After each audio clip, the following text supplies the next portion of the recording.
Hello students, previous video में हमने क्या डिस्कस किया था कि हम ब्रीथ करते टाइम अंदर क्या लेते हैं एंड बाहर क्या छोड़ते हैं। और फिर हमने एक मॉडल के बारे में भी डिस्कस किया था, जो 2 ग्लास में हम पाइप्स डाल के क्या करते हैं, अगर उसको प्रेस करते हैं तो वो क्या हो जाती है, बैलून फूल जाते हैं। और फिर अगर प्लास्टिक को रिलीज़ कर जाते हैं तो बैलून्स क्या होते हैं, उनकी हवा निकल जाती है। वो एक तरह से लंग्स की तरह वर्क करते हैं।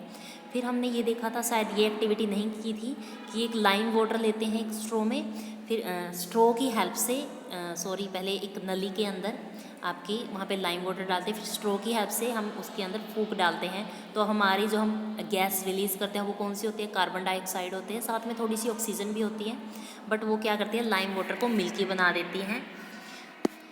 तो ये सिर्फ एक सिंपल सी एक्टिविटी थी। यहाँ पे दिखाया हुआ है ब्लू बॉक्स में, the percentage of oxygen and carbon dioxide in inhale and exhale air. देखो, इनहेल एयर करते टाइम हम क्या करेंगे, 21% तो ऑक्सीजन जाती है हमारे अंदर एंड 0.04% कार्बन डाइऑक्साइड जाती है। फिर वो लंग्स से पास होके फिर क्या करते हैं, वो एक्सहेल करते हैं, तो वहाँ पे ऑक्सीजन का तो वो यूज़ कर लेते हैं। तो ऑक्सीजन क्या हो जाती है आपकी, 21% से डिक्रीज़ होके 16.4% हो जाती है।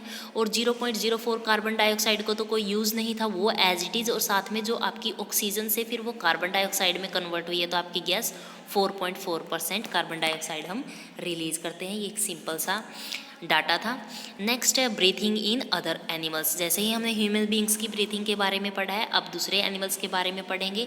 आपको पता है, जो elephants, lions, cows, goats, frogs, lizards, snakes, birds, ये सारे जैसे हमारी चेस्ट में कैविटी होती है, ऐसे ही इनके पास भी लंग्स होती है। बट कुछ दूसरे ऑर्गेनिज्म भी होते हैं, वो कैसे ब्रीथ करते हैं उनके बारे में पढ़ते हैं। यहाँ पे 1-2 ऑर्गेनिज्म दिए हुए हैं, जैसे कि कॉकरोच, अर्थवॉर्म। तो सबसे पहले हम कॉकरोच के बारे में डिस्कस करेंगे।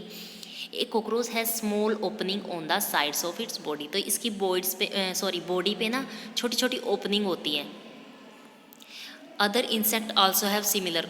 जो इस कैटेगरी में इंसेक्ट होते हैं उनके ऊपर भी क्या होती है, ओपनिंग होती है। दीज ओपनिंग्स आर कॉल्ड स्पिरेकल्स या स्पाइरल्स भी बोल देते हैं। इन हम क्या बोलेंगे, spirals. Insect have a network of air tubes called trachea. और इंसेक्ट क्या होता है, एयर ट्यूब्स का नेटवर्क। देखो यहाँ पे कॉकरोच का, देखो यहाँ पे आपको जाल सा दिखाई दे रहा है, तो ये क्या है, एक ट्यूब्स का। इन ट्यूब के through he oxygen and carbon dioxide pass through होती है। तो इसको क्या बोलते हैं, हम ट्रैकिया बोलते हैं। ये गैस एक्सचेंज करने में हेल्पफुल होता है। जो ऑक्सीजन रिच एयर होती है वो rushes through spiracles into the tracheal tubes, diffuses into the body tissue. तो वो क्या करती है, इसकी हेल्प से, स्पिरेसल्स की हेल्प से ऑक्सीजन रिच एयर ट्रैकिया के अंदर एंटर करती है, और फिर डिफरेंट जहाँ भी सेल्स एंड टिश्यू तक क्या हो जाती है, डिफ्यूज़ हो जाती है and reaches every cell of the body, and body की हर एक सेल तक पहुँच जाती है। सिमिलरली फिर क्या होता है, कार्बन डाइऑक्साइड सेल से बाहर आती है इन्हीं ट्रैकियल ट्यूब की हेल्प से and moves out through spiracles. Confuse मत होना, जो ऊपर वाला पार्ट आपको जो ओपनिंग्स होते हैं उनको तो बोलते हैं स्पिरेसल्स, और जो अंदर ट्यूब्स का जो नेटवर्क होता है उसको बोलते हैं ट्रैकिया। तो ऑक्सीजन पहले स्पिरेसल्स के थ्रू एंटर करेंगी एंड ट्रैकिया से पास होते हुए टिश्यू एंड सेल तक जाएगी। फिर वहाँ से टिश्यू एंड सेल से वापस कार्बन डाइऑक्साइड्स पहले ट्रैकिया के अंदर आएगी, फिर ट्रैकिया से पास होकर स्पिरेसल्स की हेल्प से बॉडी से बाहर निकल जाएगी। जैसे हमारी सांस लेने और छोड़ने का मेन क्या होता है, नाक होती है, ऐसे ही इन इंसेक्ट्स की क्या होती है, स्पिरेसल्स होती है। और जैसे हमारे अंदर जो हमारी ये होती है, श्वास नली होती है या अंदर लंग्स में जाती है, ये ट्यूब होती है, जो ये ट्रैकिया की तरह होता है इन अदर दूसरों का। नेक्स्ट है अर्थवॉर्म। अर्थवॉर्म 6th क्लास में है, हमने पढ़ा था। यहाँ पे आप, अगर आपके पास पुरानी बुक है, अगर भूल गए तो देख लेना। अर्थवॉर्म्स कैसे ब्रीथ लेते हैं, उनकी स्किन की हेल्प से। उनकी स्किन कैसी होती है, आपने देखा होगा बारिश के दिनों में सड़कों पर ऐसे होते हैं, ये अर्थवॉर्म बिल्कुल चिकने चिकने होते हैं, या फिर मिट्टी के अंदर मिलते हैं। ये feels moist and slimy on them. इनके ऊपर क्या होती है, मोइस्ट सी स्किन होती है और स्लीमी होती है। Gases can easily pass through them. तो ये इसीलिए मोइस्ट एंड स्लीमी होती है, ताकि गैस इनके अंदर से इजीली पास आउट हो सके। तो फ्रॉग्स हैव ए पेयर्स, आपको पता है फ्रॉग क्या है, उनके पास लंग्स भी होते हैं, वो साथ में ह्यूमन बींग्स की तरह भी ब्रीथ ले लेते हैं, बट उनके पास वो स्किन के थ्रू भी क्या करते हैं, स्किन के थ्रू भी सांस ले लेते हैं, which is moist and slippery, इसलिए उनकी स्किन भी क्या होती है, मोइस्ट एंड स्लिपरी का मतलब होता है बिल्कुल चिपचिपी सी। यहाँ पे देखो ब्रीथिंग अंडर वाटर, अभी हमने मेन तो 2 ही पढ़ा है, कॉकरोच एंड अर्थवॉर्म के बारे में। हाँ, फ्रॉग के दोनों तरीके से वो सांस ले लेता है, ह्यूमंस की तरह भी, बिकॉज उसके पास लंग्स होती है, एंड अर्थवॉर्म की तरह भी स्किन की हेल्प से। नेक्स्ट क्या था हमारा, ब्रीथिंग अंडर वाटर, जो इंसेक्ट ये माइक्रो ऑर्गेनिज्म वाटर के अंदर रहते हैं वो कैसे ब्रीथ करते हैं। तो देखो ह्यूमंस बींग्स तो वाटर के अंदर सर्वाइव नहीं कर सकते, तो यहाँ पे कौन कौन से, जैसे फिश हुआ, तो ये कैसे लेते हैं। फिश आपने देखा होगा, फिश के अंदर गिल्स होती हैं, जैसे हमारे अंदर लंग्स होती है ऐसे फिश के अंदर गिल्स होती है, जो क्या वो ऑक्सीजन जो वाटर के अंदर डिजोल्व होती है उसको यूज़ करती है, मतलब कि सांस लेने के लिए गिल्स यहाँ पे मेन फंक्शन है। Gills are projection of the skin, देखो यहाँ पे मैं फिगर दिखा रही हूँ, गिल्स देखो दिख रही होगी आपको इसके माउथ के पास में। गिल्स क्या होती हैं, प्रोजेक्शन होती है स्किन की। You may wonder how gills help in breathings, अब देखते हैं कि कैसे हेल्प करती हैं गिल्स। सबसे पहले वेल सप्लाइड होती है विल ब्लड वेजल्स, मतलब कि वो ब्लड वेजल के साथ अच्छे से कनेक्ट होती है, क्योंकि मेन क्या होता है, हमें ऑक्सीजन ब्लड वेजल के पास पहुंचानी होती है, ब्लड में घोलनी होती है, तो उसका मेन यहाँ पे फंक्शन गिल्स का रहेगा। अब देखते हैं, आपको पता चल गया कि फिश किसकी हेल्प से ब्रीथ करती है, गिल्स की हेल्प से।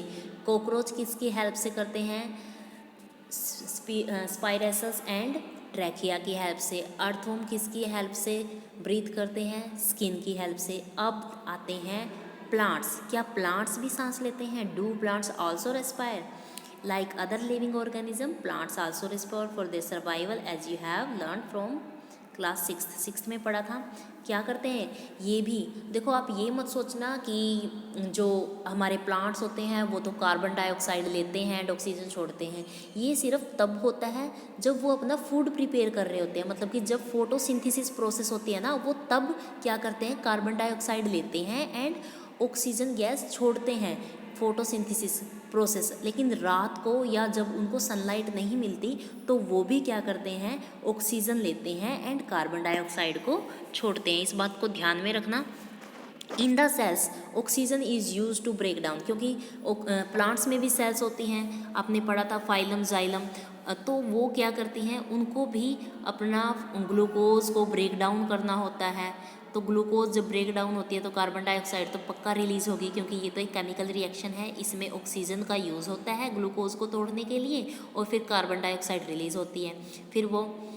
फिर बात आती है कि वो ऑक्सीजन कहाँ से लेते हैं। देखो जो हमारा तना के नीचे रूट्स होती हैं वो ऑक्सीजन कहाँ से लेती है, सोइल से लेती है।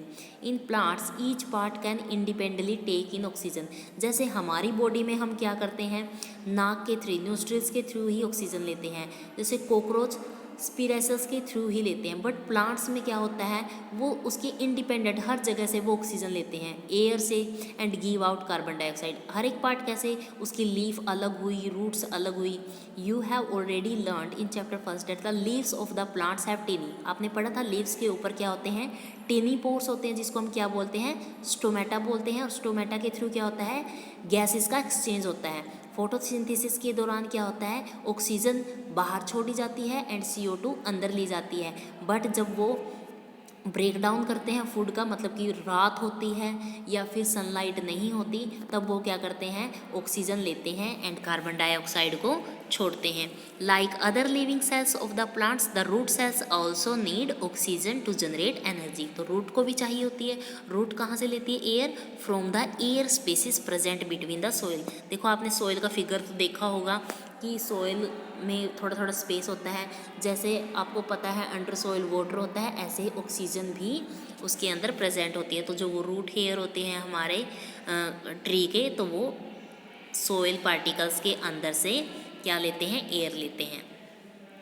नेक्स्ट क्या पूछा है, can you guess what would happen if a potted plant is overwatered, अगर हम उसको ओवर वाटर्ड कर देते हैं, उसके अंदर पानी डाल लेते हैं, तो क्या होता है, आप आपको देखना है ज़्यादा पानी की हेल्प से उसके जो रूट्स होते हैं उनको भी ऑक्सीजन नहीं मिल पाएगी और वो ग्रोथ नहीं कर पाएगा। तो हमने इस चैप्टर में क्या पढ़ा, रेस्पिरेशन पढ़ा है, और ये क्या है, एक वाइटल बायोलॉजिकल प्रोसेस है। All living organism need to respire to get the energy needed for their survival. मतलब कि अर्थ पे अगर हमें सर्वाइव करना है तो उसके लिए रेस्पायर करना ज़रूरी है, बिकॉज हमें काम करने के लिए, सर्वाइव करने के लिए एनर्जी चाहिए होती है। और एनर्जी को एनर्जी कहाँ से मिलेगी, फूड से मिलेगी। बट कैसे मिलेगी, जब ऑक्सीजन उस फूड को क्या करेगी, ब्रेक डाउन करेगी ग्लूकोज की हेल्प से। इसी के साथ आपका लेसन कंप्लीट होता है। Thank you, make a nice day.